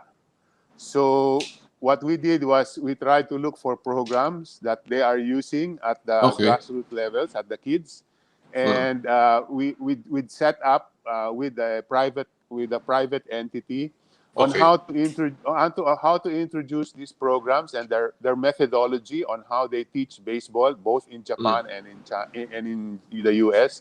And we have two groups now that are doing it for us. Right now, they might be doing it online. For the American program, there's a group called Pure Play, and they're introducing the Fun at Bat, and you can learn how to play baseball for young kids, and they can go online. Galing. And they can learn how to do that. And how can on the players join? Japanese, I think you have to check on the website of Pure Play. Pure Play, okay. And see how they can join in and learn. And this Galing. is for both boys and girls, okay? Because remember, Galing. we already have a women's national team, no? And for Right. the Japanese methodology, we also have a group headed by Inky Reyes and JV De Venecia. They have what we call the Philippine Samurai Foundation, and they have the Japanese programs there. and they will Galing. introduce it also to young kids, so that they can also, again, we want to offer both methodologies. We are Yeah. not, we don't want to choose any, but it will really be up to the parents of Okay. these young kids. They can learn both. If one kid is more specialized on one, then he continues. No, but we're offering for both boys and girls. Very good. Very, very good to hear that na talagang buhay na buhay ang baseball, and congratulations to the PABA. Chito, I wanna, we're running out of time, but I wanna get into something else na marami nagtatanong, marami nagpapadala sa akin dito ng mga messages, no? Merong ang from Verfad, Lodi Chito Loizaga, magandang umaga daw mula sa La Union. So a lot of people are still looking up, looking for you, mga fans mo, you're in your PBA days. You were a big, of course, people remember you with Toyota, with great taste, and of course with Ginebra. Let me just ask you very quickly about Ginebra. Alam naman natin, in your time with Ginebra, you won four championships. I think 3 championships in your, time Correct. with Ginebra. Pero ngayon, during that time, ang Ginebra was always an underdog. Always the underdog. Alam naman natin yan, hindi kayo kalakasan, but you were always the underdog. Ngayon, ang Ginebra has Correct. won championship after championship, and they're now a powerhouse. How do you react to that, and how do you see now Ginebra in this new generation? Well, I'm happy for the team and I'm happy for their management. But if there's one thing, whether you're the underdog or whether you're the favorite, for me, the most important thing that keeps on going year by year, is that never say die attitude and the spirit. No, they keep on playing, their best, and they try so hard to win every game. But of course, today is quite really different, even from my time and even from the time of my father. The game of basketball has evolved, and it's completely different now. No, but I'm still very happy that they still have that attitude of that never say die, and they just have to continue with that. No, and you can see naman how the following is. No. Alam Go mo, ahead. Chico, we know, alam natin, Ginebra won the bubble championship, yung last conference ng PBA. Yes. They went through a very rigorous time inside the bubble. Yes. Given Yes. the intense rivalries nung 80s, nung panahon mo na naglalaro kayo dyan, do you think Yes. you would have survived inside the bubble? And, even, lalong-lalo na dahil walang fans doon sa loob ng bubble. Yes. Well, perhaps it could have been difficult, dahil siguro nung mga panahon namin kasi, partner, tandaan mo, we did not have cell phones, we did not have internet, Tama. we did not have Oo. and if at kinulong mo kami sa isang bubble ng ganung katagal, anong gagawin namin, di ba? Wala kaming magagawa. No? Samantalang Oo. ngayon, some of the players have other things to do. Even the way they train is completely different now in the way that we trained during our time. So I guess the players would be of today, no, would be able to address that kind of situation better than perhaps during our time. All right. Well, when you look at the PBA today, and we've seen a lot of good players now come over, now play. Which player reminds you the most about how you played? Right now, there are perhaps a few players. The extra rice players are. Si Bobelga. Si Bobelga. And Kinahan. They're Kinahan, huge yes. and big. No. And they can shoot from the outside just like you. I'm not familiar. Yes. I'm not familiar with the new ones of today. But that's a I'm very sure. appropriate comparison. Yes. They can carry the ball, they can defend, and at the same time, Yes. they can shoot. They can dribble. Yeah. Correct. Well, Correct. Chito, before I let you go, just one final question, and this is Sure. about your position in the POC. Now na na-elect ka na uli bilang auditor, what is your role in the POC, and do you think finally the politics will stop sa loob ng POC? Well, I just want to small correct. Hindi ulit ha. Ngayon lang, bago lang ako. So Oh yeah. Okay. hindi. I worked. I mean, I had a stint with the PSC before. PSC, correct. Tama. But now this is the first time I would join the POC. No, but again, I look forward to it. This is the first time that I will join them. But if there was something that I would dream of, really, is really to be able to offer a program where all the stakeholders, all the NSA can get involved in, and participate in. And it would be a program that would benefit really the whole POC, no? And if there is anything that I would perhaps want for our athletes, really, and to develop our future athletes, is perhaps, we should really explore the possibility of establishing a regional training center, perhaps one in Luzon, one in Visayas, and one in Mindanao. No, Excellent. I think Senator Bongo triggered it by introducing a bill, which is the National High School for Sports, and Yes. we should. And we should establish a school in those three areas. I just cannot see the logic of uprooting a young man from Mindanao or from Visayas and putting him somewhere here in Luzon. Manila.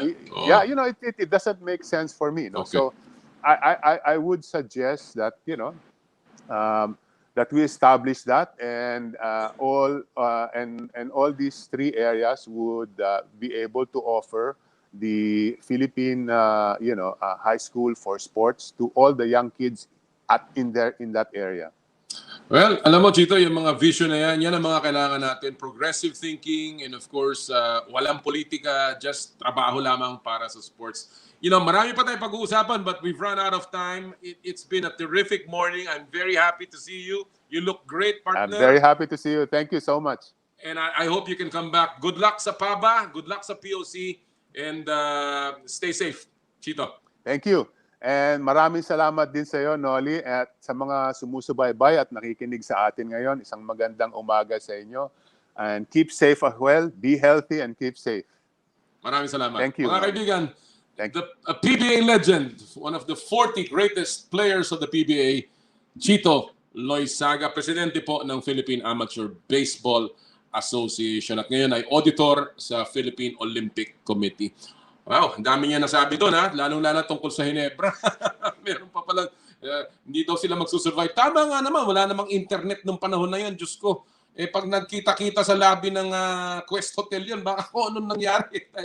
Hindi ng rivalry nung panahon na yun. Alright, at this point mga kaibigan, tignan natin kung maipapasok natin ulit ang ating boksingerong si Jerwin Angkahas. Gab, are we ready? Si Jerwin Angkahas, mga kaibigan, ang ating IBF, yan! Super Flyweight Champion of the World. Jerwin, magandang araw sa iyo. Hello, sir. Okay na po kayo, sir. Ayun, narinig ko rin ikaw sa wakas. So, alam mo, nung huli tayo nag-usap, kararating mo pa lamang sa Estados Unidos. Kamusta ka na dyan ngayon? Sir, ito po, patuloy pa rin po sa pag-iensayo, sir. Okay naman po. Okay naman. Saan ka nag-ensayo? Doon pa rin sa wildcard ba? Dito, ginawa po namin ni Coach Jubin po. Dito lang kami nag-iensayo sa Bakuran, sir. May ginagawa kaming ring. Nagdito lang kami nag-assemble ng mga gym, sir, sa mga gamit kasi ayaw din namin na makalabas-labas kasi yun nga, nag-iingat kami sa COVID po. So, meron pa rin pangamba sa tindi ng kaso diyan sa Amerika. Uy, andiyan ba si Coach Hoben? Andiyan si Coach Hoben? Sir Sean po, si Sir Sean. Si Sean. Hello, Sean. Hey, nice to see you, man. All right, wait. Let me just get this. Let me get this. We have about 10 minutes for this particular segment here, but okay, Hoben. Let me go straight to the point, I guess, Sean. Since Sean is there, may labang ka ba? May labang ka bang napipinto? Anong plano para sa iyo? Meron na bang parating na laban na unification bout na binabanggit?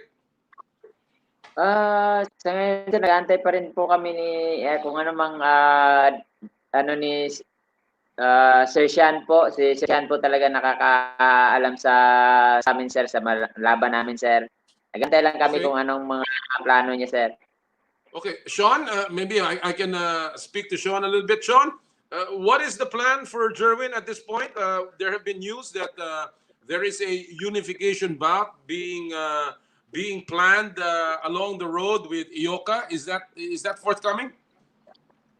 Well, again, first we have to take care of our idea mandatory with Jonathan Right, Rodriguez. with Jonathan Rodriguez. Okay. Yeah, and I believe by next Wednesday, we'll have a date, we'll announce that fight. And once we take care of Rodriguez, everybody's on the table, you know. Any of it could be Ioka, it could be, whether the problem right now is Estrada, Chocolatito, and Rongvasai are all fighting. So hopefully we get Rodriguez, and then, you know, if it's Ioka, Carlos Cuadras, whatever it is, it's a signature fight. The time is now. Okay. Jerwin's been So, champ for 4 years. Ready for the best. so what you're saying is that the announcement of the fight against Rodriguez can come within this week, within the next few days. It's Wednesday. Today here in the United States, it's Friday. So All right. by next all right. week, we look to have the date we're looking at is April. We're trying to get in the ring by April. This pandemic, the coronavirus, everything has put us, you know, back a little bit. Yeah. All right. Oh, good. Nice video. Okay, that's good to know. All right, Jerwin, tanong ko, so ngayon na kumbaga inaayos pa yung laban mo, of course, inaasahan natin na laban ko muna kay Jonathan Rodriguez. Mahirap ba mag-training na hindi pa sigurado? Ikaw ba nakaka-focus naman sa iyong pag-iensayo? Sa akin sir, hindi naman po bago na din sa akin sir na matagal makalaban. Ganun pa rin yung trabaho namin sir. Tuloy-tuloy pa rin sa pag-iensayo. Antay pa rin kung kailan mabigyan. Yun lang talaga yung ano namin sir, kasi di natin din masisi na bakit matagal. Ang sa akin sir, focus lang talaga ako sa ensayo sir, at saka sa sir, kung ano mang ibigay na laban sa akin sir. Kumusta ang kondisyon mo, Jerwin, at ang timbang mo? Na-maintain mo naman ang timbang mo at hindi ka naman masyadong bumibigat. Okay lang naman po. Okay lang naman po, sir. Mag-maintain lang naman po sa timbang, at saka kung sakali po, kung may laban na, kunting babawas na lang. Okay. Alright. Alam mo, matanong ko lang ikaw kasi nung isang beses, isang taon, last year, no, isang buwan, nakita natin si John Real Casimiro na lumaban, and of course nagbitaw siya ng mga ibang salita na parang patungo sa iyo, no? Na sinasabi niyang napansin niya ikaw na parang inihahain ka sa isang unification bout kay Inoue, no? Pero medyo nagpalabas ka nga ng salita na medyo sumama ang loob mo kay John Real Casimiro. Hanggang ngayon ba iniinda mo pa 'yon at tinatanggap mo bang parang habon sa iyo 'yon? Jerwin?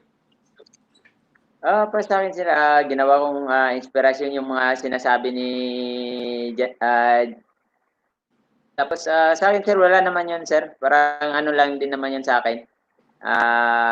Kumbaga, inirespeto ko din yung kung ano man yung sa loobin niya, kasi gusto yun nga, gustong-gusto niya rin makalaban si Inoue, kaya yun siguro mga nasabi niya sir. At para sa akin, parang ano niya na yun sir. Kumbaga, naglabas lang din siguro siya ng loobin niya kasi gustong-gusto niya labanan yung Inoue sir. Oo. Ikaw ba, kung matataon at kayo ay paghaharapin, handa ka ba? Willing ka ba na labanan si Casimiro? Opo. Wala namang problema sa akin, sir. Wala naman para sa akin, sir, kung sino man ilaban sa akin. Ako hindi naman po na sa akin din makalaban ng kapwa Pilipino, sir, kasi yun nga, naglaban nga kami ni Diyos, yung sparring mate ko dito, at maganda po yung samahan namin dito. Yung sa akin, kung ano man sa akin, ipalaban sa akin, nilaban, at paghahandaan ko ng maayos, sir. Okay, diyan ba nakakapag-sparring ka kahit papano sa loob ng bakuran ninyo? Oh, yes sir, yes sir. Dito lang po kami nag-sparring po ni Jonas Sultan po. Okay. Matagal ka na dyan, Jerwin. Unang-una, hindi ka ba naiinip? Pangalawa, hindi mo ba namimiss, lalong-lalo na dumaan ang mga ang Kapaskuhan, ang bagong taon, hindi mo ba namimiss ang pamilya?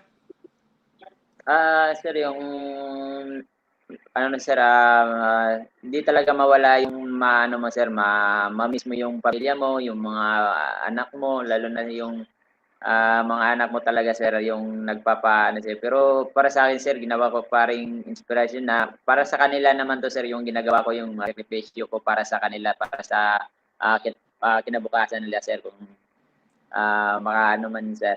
Yun lang yung iniisip ko talaga sir, at saka nagdasal lang ako lagi sir. Okay. Walang pagsisisi na ikaw ay lumipad dyan, ikaw ay naghihirap dyan, kahit na wala pang kasiguraduhan ang laban, hindi ka naman nagsisisi, Jerwin. Hindi sir, sa lahat naman po, talagang pag-desisyon namin dito na lumipad dito sir, talagang pinunta namin sir yung trabaho namin at saka yung mabigyan ng laban. Tapos sa akin sir, hindi ako nagsisisi sir sa desisyon namin na pumunta dito kasi yun nga, parang yun talaga yung trabaho ko din sir, at masarap yung magsakripisyo talaga sir sa trabaho na ganito sir, kasi kung maganda yung kalalabasan sa sakripisyo mo sir, masarap sa pakiramdam sir. Well, sana nga matuloy na yung laban mo at marami nag-aabang, maraming gusto nang makita kang muling lumaban. Matagal-tagal ka nang hindi talaga nakakalaban, kaya kami lahat ay nagdarasal na matuloy na ang laban mo kay Jonathan Rodriguez o di kaya kay Eyoka, kahit na sino yan, kay Chocolatito, kahit kay Casimero o kay Noe. Basta matuloy ang laban, sana nga matuloy na. Huling mensahe mo, Jerwin, sa iyong mga kababayan na patuloy na nag-aabang at nagdarasal para sa iyo. Sa lahat po ng mga sumusuporta po sa Team Angkahas po, maraming salamat po. At lalo na po kay Sir Gerbert Cruz po, na laging sumusuporta po sa amin. Sir Gerbert, maraming salamat po sa suporta mo sa survival camp. At kami po ni Coach Jubin ay lagi po kaming naghahanda at magti-training maayos para mabigyan po namin ng magandang laban at magandang resulta yung kung matuloy man yung laban ko po. At sa lahat po ng mga kapwa ko Pilipino, keep safe po lagi, ingat po at God bless po. Ay pagdasal natin na maging maayos na din po yung buhay natin, maging balik sa normal na. Sa inyo po din po, lalo na sa tagpakinig po. At sa inyo, maraming salamat, Jerwin. Kami magdarasal patuloy sa iyo, para sa iyo, at sana nga matuloy na ang laban mo. At mag-ingat ka dyan. At tayo makikipagbalitaan uli. Kamustahin mo kami kay Coach Joben and of course kay Sean Gibbons. Maraming salamat. Maraming salamat, Jerwin. Yes. Thank you, sir. Thank you. Yan po mga kaibigan ng ating IBF Super Flyweight Champion, Junior Bantamweight, si Jerwin Angkahas, live mula po sa Los Angeles, na kung saan ngayon meron po siyang training camp na itinatag doon at nag-aabang siya ng kanyang susunod na laban. Alright mga kaibigan, tuloy-tuloy po tayo sa ating programa. Ngayon po ating ipapalabas yung pong ating pinag-uusapan na kanina, yung pong huntahan namin ng mga sports agents, yung pong role ng isang sports agent, napakahalaga sa buhay ng isang manlalaro. Lahat po ng ating mga professional players, karamihan ay meron na pong ahente, agent na nag-aalaga sa kanila. Para nang tatay-tatayan nila yan. So, ito po ang naging panayam natin with super sports agents ng PBA, si Charlie D at si Marvin Espiritu sa Power and Play.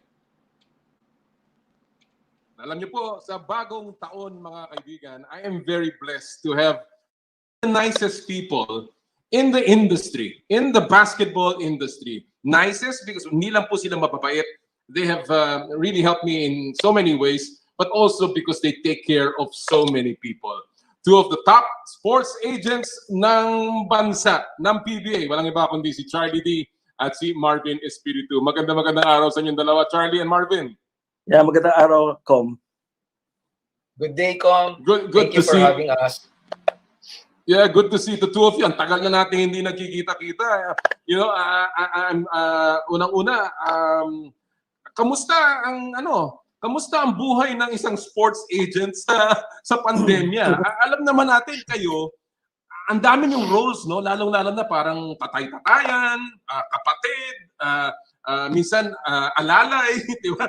Ang dami yung roles, no? So, how has the pandemic affected your role as a sports agent to your clients? I'll begin with you, Marvin. Difference is, syempre, limitado yung limitado yung pakikita nyo. Good thing right now is dumating yung pandemic sa panahon na yung communication line is easier, di ba, compared sa before. So, one phone call away, pero iba pa rin talaga kung yung yung nakikita kayo, tapos nakakapag-usap kayo face to face, and mas matagal yung yung parang impact nun pag nag-usap kayo in terms of kung ano mang mga bagay-bagay na pag-uusapan nyo compare sa phone lang. So very limited ngayon, no? Very limited. So you have to be resourceful para makapag-move forward ka. Especially now kasi ito yung time na we are very busy because of contract negotiations, the draft is coming. So yun. Oo. Alam natin, Charlie, that nung pandemic, wala naman masyadong gumagawa. Hindi masyadong maraming ginagawa because bawal ang trades nung panahon na yun. And of course, nakaset naman yung mga players. But ano ba common daing na naging nung panahon ng pandemic? What were the complaints that you would usually get from your players, your clients? Well, actually, kasi yung mga players, they get bored, you know. So they've been complaining, paano daw sila, and then they really want to go back playing. Pero talagang nung hindi pa ina-approve ng IATF, yung bubble, talagang inip na inip silang lahat. So, you know, puro Zoom lang kami, and then, well, I try to find ways. So, naglagay kami ng isang game show para lang, you know, to keep them busy, and so it's every Friday night.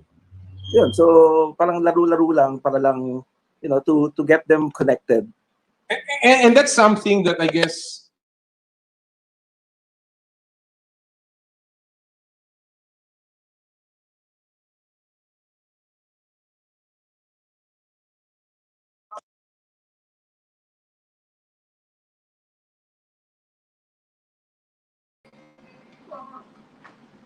alright, mga kaibigan, medyo may konti tayong problema lang technical sa ating panayam kay Charlie D at saka kay Marvin Espiritu. Subukan natin ulit na ibalik, naayos lamang nila ng ating producer na si Gab Malyari ang ating interview with Charlie at saka si Marvin Espiritu. Again, sila po ay ang mga agents ng mga top players. Kevin Alas, si Chris Ross, si Kevin Ferrer, at marami pang iba. Yung dalawang pong yan. Of course, si Marvin Espiritu ay anak ng ating kaibigang si Danny Espiritu, yung tinatawag nilang guru ng mga sports agents sa Pilipinas. Ayoko sabihin matanda na si Boss Danny. Boss Danny, gandang umaga sa iyo. Pero siya po talaga ang ika nga nagsimula ng ganyang klaseng industriya sa liga natin. Alright, balikan po natin ang ating panayam kay Marvin Espiritu at kay Charlie D. You know, to keep them busy, and so it's every Friday night. Yun, so parang laro-laro lang para lang, you know, to get them connected. And that's something that I guess you as sports agents try to think about. Iniisip niyo yan, try to be innovative for the sake of your players, no? Kasi obviously they look up to you in everything that they need. Even travel plans, personal needs. Tama ba yun, Marvin? Tama. sa mga maliliit na bagay, no, itatawag. Kasi yung una mong yung introduction mo, Kom, no? Tatay, kapatid, alalay, di ba? Yan yung mga nagiging role namin, no? Depende sa player din, ano, kung yung pangangailangan ng players. Kasi, hindi sila minsan may mga players na they can manage, no? Di ba? Alright. May mga players naman na kahit na yung simpleng pag-book ng ticket, itatawag sa'yo. So, you have to be also patient, di ba? O kailangan intindihin mo rin yung character nila, di ba? Di ba? So, yung mga maliliit na bagay na gano'n na kasama sa trabaho. Sinabi kanina, nag-usap kami ng bahagya ni Marvin, Charlie. And obviously hindi kayo pumasok sa bubble because limited ang pumasok doon. Inside the bubble, ano yung common na daing ng mga player ninyo? Charlie. Well, actually, ang daing pa rin nila kasi hindi naman sila pwedeng lumabas ng room masyado. Oh. You know, so talagang they're just inside their room. Tapos I think doon sa hotel, maliit lang yung rooms So talagang hirap na hirap sila. And then syempre they miss their family, yung mga may pamilya. So talagang although syempre, nandun yung namimiss nila yung pamilya pero gusto rin nila maglaro. So talagang naghahalo yung emotions So kagandahan lang, I think the facility was very nice to them. The PBA, the Commissioner's Office took care of them well. Kaya okay naman yung naging takbo ng bubble. Alright. Kanina nabanggit ni Marvin na this is a busy time for you ngayon na nagsimula ang taon. Alam natin unang-una maraming kontrata nag-expire at the end of the year. Alam din natin na nilift na ng PBA ang moratorium on trade. So obviously gumigiling na ang mga kaisipan ng mga teams kung saan pupunta, sinong kailangan ko. And of course, pati din ang mga players na ano ba mangyayari sa akin, yung mga pagdududa. Now that the draft is coming, there are more players available. Actually bumata na ang liga, no? Marami na ring mga batang players na may malaki ang potential. So parang sumisikip na ang mga teams. Mas mahirap ba na makipag-negotiate sa mga teams ngayon to get more lucrative deals or perks for your clients? I'll begin with you muna, Charlie. Well, actually several teams message me already. They want to wait till the draft. Kasi gusto muna nila makita sino yung mga papasok sa draft Because of course they've heard about all these Phil-Ams joining the draft, and then yung mga nasa final year sa college that since cancel na yung college season, so they're waiting kung sino yung magfa-file ng application. Kasi right now, I think 7 pala yung nag-a-apply. So let's wait and see. So they told me that baka yung iba hindi muna nila ma-renew kasi they want to wait kung sino talaga yung mga kasali sa draft. Marvin, do you have that same communication mula sa PBA? Yes, tama si Charlie. Or now, rather in from the terms teams, of, Okay. From the teams, yes. Tama si Charlie. We basically have the same parang status in terms of depende sa player yan, Kom. So, if ever, say, if this player is part of the core group who is expiring, then you expect them to renew him and secure him. Diba? Kaya lang, in terms of renewing him and having that leverage to negotiate for a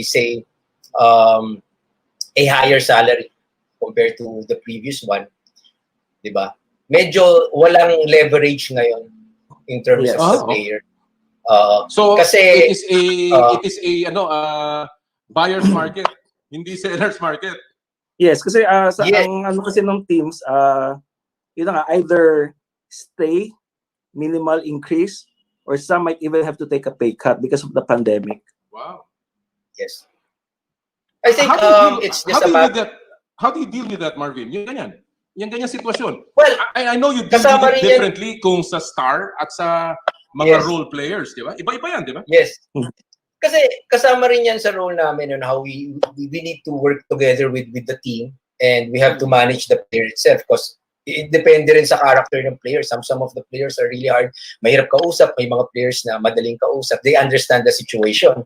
Diba? So, but with this situation, it's really a different times ngayon, diba? So, we really need to talk with them and explain to them na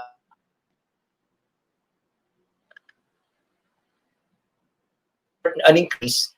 But then again, you have to understand that, companies have losses incurred this past 2020, and I think that their budget for this, yung budget ng team nila, parang hands tied din ang team, ang mga team na yun, di ba? Talidin ang kamay nila wala silang magawa kahit na gusto nilang bigyan ng increase to. And at the same time, di ba, in terms of yung longer term, ang hirap din makahingi ng 3 years ngayon. Ang hirap din makahingi ng 2 years.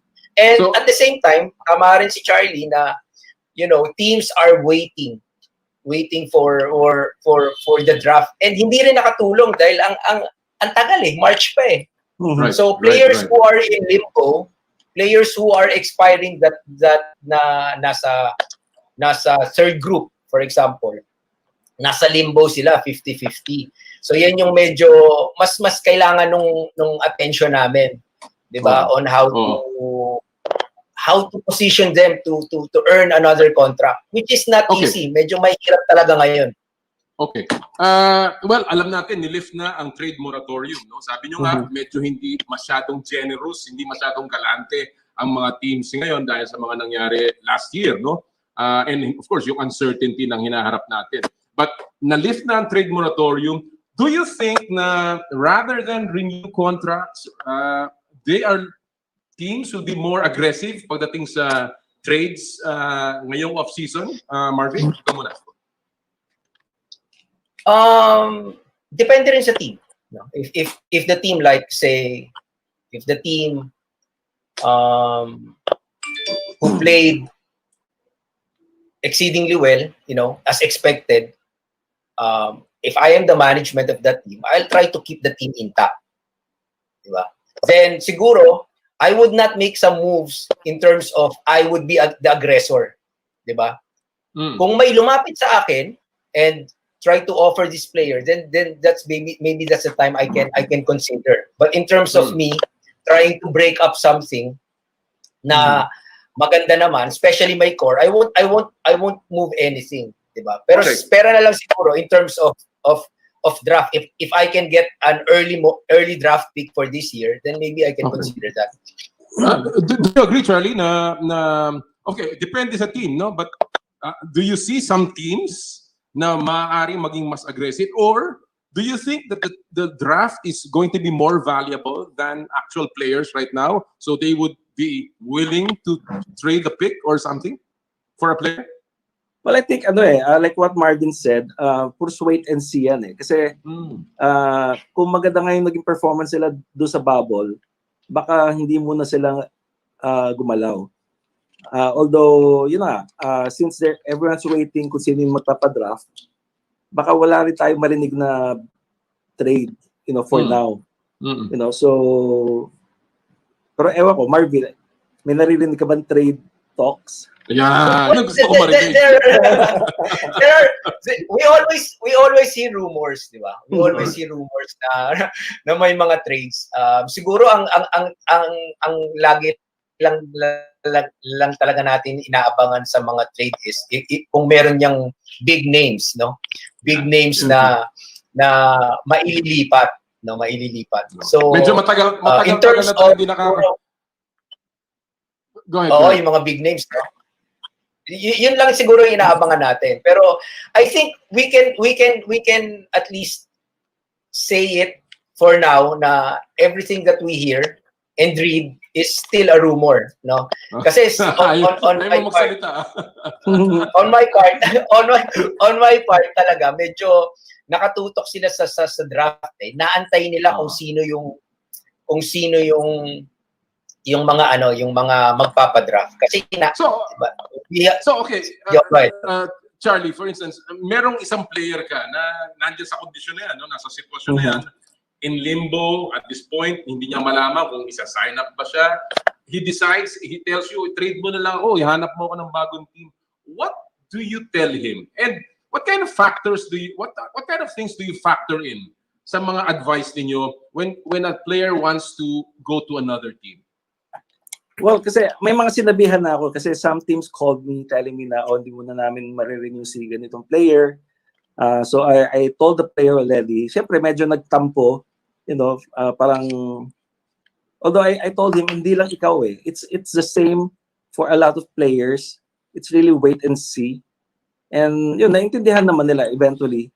And sabi ko nga sa kanila, they just have to keep in shape and kasi siyempre pagdating naman ng pag nag-start yung practice, then kung kondisyon ka naman, I think mahirap ka naman i-pass on ng mga teams. In other words, it really depends on the players. Yung Yes. kanyang performance last year, yung kanyang conditioning, Yes. I guess the role he plays with a particular team. Hindi naman ko kailangan maging. And we know that ang dami-daming players na Right. tumagal sa PBA just playing a particular role. Now, Marvin, nung kausap ko si Commissioner Willie Marshall a week ago, sabi niya sa akin na, in fact, I asked him about the 2014 class na magiging ready na for free agency, no? Yes, inahanda na nga yan. That was a program of Commissioner Chito Salud, no? Unang-una, as an agent, do you favor this? Sa tingin mo ba makakabuti ito na magkakaroon na ng pagkakataon ng ating mga players na mismo sila ang maghanap ng teams nila? Yes, I think it's a win-win situation for the team and the player. For the league itself, in the long run, makakabuti yan kasi it will create parity. No? It will create kasi hindi naman lahat ng unrestricted is marketable, di ba? Not necessarily na papasok ka na sa unrestricted, may kukuha na sa'yo. So, you have to assess yourself as well. Diba? Depende rin sa player. I think this ruling can favor both sides. Okay. If a player, for example, is a superstar that he feels that he's underpaid, then he can test the market. Diba? Para sa sarili niya, malaman niya kung worth ba talaga siya, kung may magbibigay sa kanya nung max salary na hinihingi niya, diba? Or if a role player can blossom into a superstar to another team, diba? Ganon. Let me get this straight, Charlie. Sino ang eligible dyan for next year? Because the 7-year window will end this year. So yung magiging free agency na yan ay 2022 probably, no? I think that's the interpretation. Sino ang eligible dyan? Must you be a player na walang kontrata? Ganun ba yun? Yeah, has to be expiring yung contract mo. Okay. So ang teams can renew you earlier para hindi ka Yes. pumasok dun sa sitwasyon na yon. Yes. So if they want to keep you, they can already talk to you earlier. Although kasi you can only sign maximum 3 years. So kung expiring ka, so they offer you a 3-year contract na maganda, so it's up to you. If you're happy with your team, then you sign the contract. If you're really not happy, then you can shop around and look for a team. Kasi like yung ibang players kasi willing to take a pay cut as long as they go to a winning team. Oo. Well, yung 7-year na yon window, if you do the math, 3 years ang maximum, talagang merong butil. Meron diyang butal na talagang papasok yung mga 7-year players na yan dun sa free agency window na yon. So, would you advise them under the current situation to opt out, as the NBA says it, no, and look for their own new team, Marvin? Depende. It depends on the player then. I wouldn't advise. I really wouldn't advise sa lahat ng players to na eligible for being unrestricted for the next year. Kasi remember, if talagang matetest mo yung market, kung sakto ka kung yung contract mo will expire after this coming season di ba? Pero kung existing ka, I think that's another. Those are the things that the PBA and the board should address. For example, I'm part of this batch. Pero, meron pa akong existing 2 years eh. Diba? So, come 2022, Oo. diba? Come 2022, expired ako eh. Pero yung batch ko, na nag-expire ng 2021, naka-experience ng unrestricted, will I have the same status to be na unrestricted free agency come 2022? Dahil nalagpasan ko yun eh. Diba? So yun yung I think yung mga kailangan pag-usapan ng board din.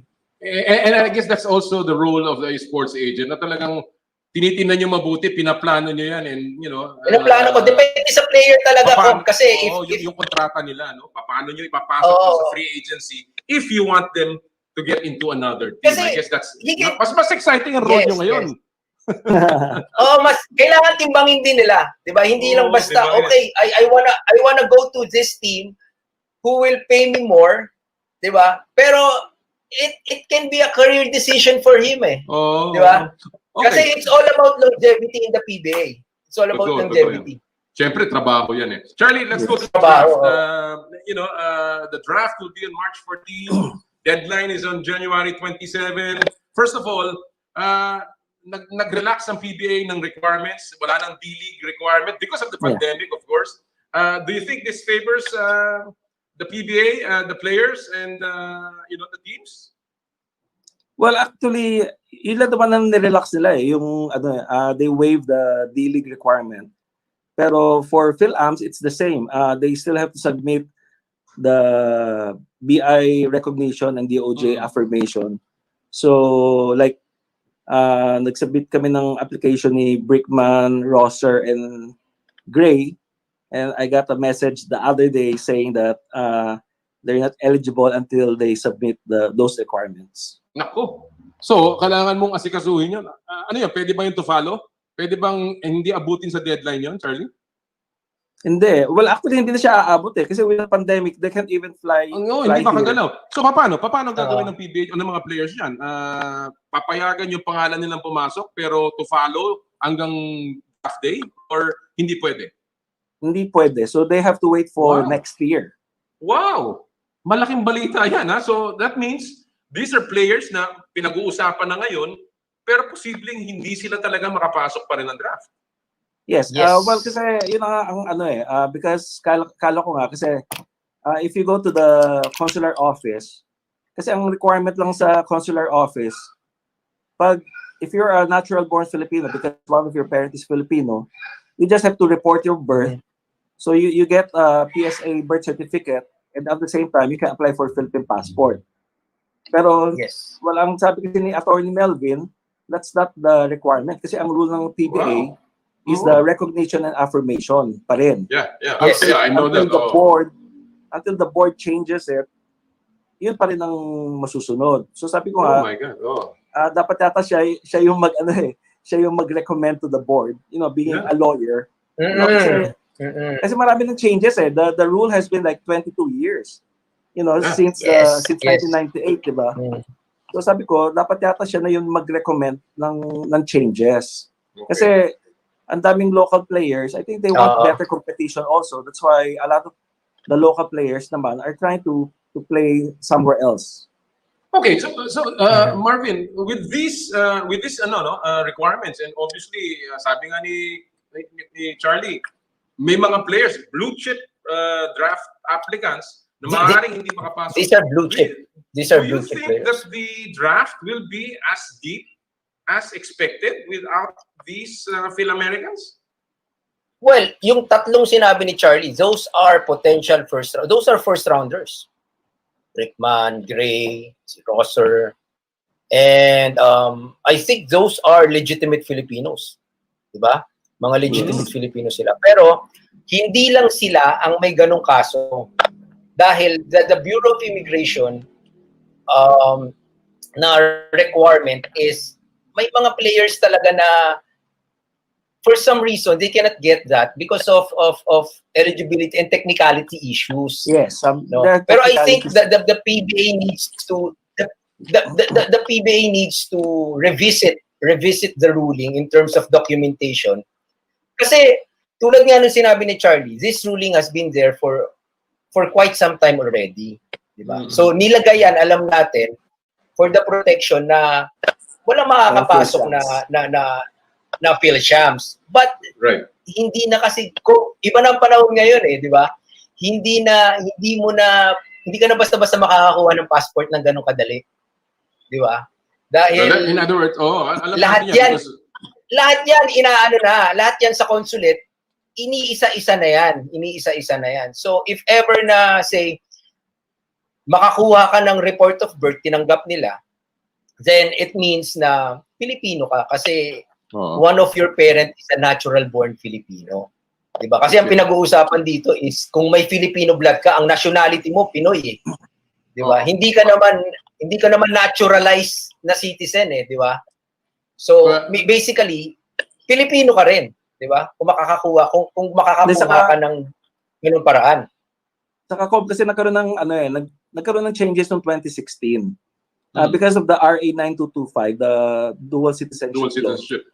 Yeah, kasi before, ang interpretation kasi once you apply for RA 9225, you are deemed not to have lost your citizenship. So all your children are Filipino. Pero noong 2016, nagkaroon ng changes. The window that you lost your citizenship, all the children born during that window are not Filipino. Pero you can apply for or requisition. You can report your birth at the consular office and they can issue you a Philippine passport. As long as you can prove that your Filipino parent was born in the Philippines. So talagang, in other words, there needs to be a reconciliation of the new jurisprudence para lalong maging, I suppose, relevant sa panahon natin ngayon. Yun ang sinasabi nyo. Because I remember this, during my time, dito kami naghigpit because nga nung before my time, nagkaroon ng PhilShams, yung skandalo na yun. So talagang naghigpit kami doon. And if you remember, maraming mga PhilAms na suspend because they had to submit all of these documents. So aabangan natin yan. But, I'm running out. Yan po mga kaibigan ang ating panayam with Charlie D at si Marvin Espiritu, mga sports agents ng PBA. Meron pang karagdagan yan, yung kanilang projection for the PBA draft at meron pang tayong ginawang konting huntahan sa kanila. So tingnan natin kung atin pong may papalabas yung part 2 next week. Medyo naubusan tayo dahil kanina po nagka-problema tayo, some technical difficulties with Jerwin Angkahas at nung kay Sir Chito Loizaga. Kaya tingnan natin kung maibabalik natin si Charlie D at si Marvin Espiritu next week. But more or less, mabigat yung kanila sinasabi. May mga players, Phil-Americans, na pinag-uusapan na maaaring top 5 players. Si Brickman, si Roser, at saka si Gray na hindi makakasali ng PBA draft dahil sa mga requirements ng PBA. So, again, this is breaking news, this is development at aabangan po natin yan next week. Bago po tayo magtapos, gusto ko lang magbasahin ng dalawang pulso. Marami po nagpadala pero ito po mula kay Sally's Friday, at least 2 teams are on their way out. So if we add 2 more, it will be like there are 4 new teams in the PBA. I really don't understand why the PBA wouldn't want to expand. There are owners willing to invest and there are so many players who are just languishing on the side. Mula naman kay J. Lord, sabi niya, adding 2 more competitive teams would be ideal. Mas dadami ang games and the PBA may revert back to the 2 conference format. Marami pang nagbigay na kanilang opinion tungkol sa ating pinusuhan na dapat na bang magdagdag pa ng teams ang PBA ngayong dumami na ang mga manlalaro. Well, marami pa pong nagpapabati. Sayang, binabati ko lang si Dines at si Al na nanonood sa atin ngayon at si Ara, Jill Barido. Of course, marami pong nag-text sa atin. Medyo naubusan tayo ng oras. Hopefully, mabanggit natin lahat ng inyong mga pangalan sa susunod na linggo. Di paano, tapos na naman po ang isa na namang Sabado sa Power and Play. Sana po ay nag-enjoy kayo at marami po salamat sa lahat ng mga naging panauhin natin at sa lahat sa inyo na sumubaybay ngayong pong Sabado ng umaga. Kagaya ng ating laging sinasabi, bawal ang masugit pag Sabado at lagi po sa ating lahat ng ating gawain ad maiorem Dei gloriam, all for the greater glory of God. More power, more play. Happy sports weekend, mga kapatid.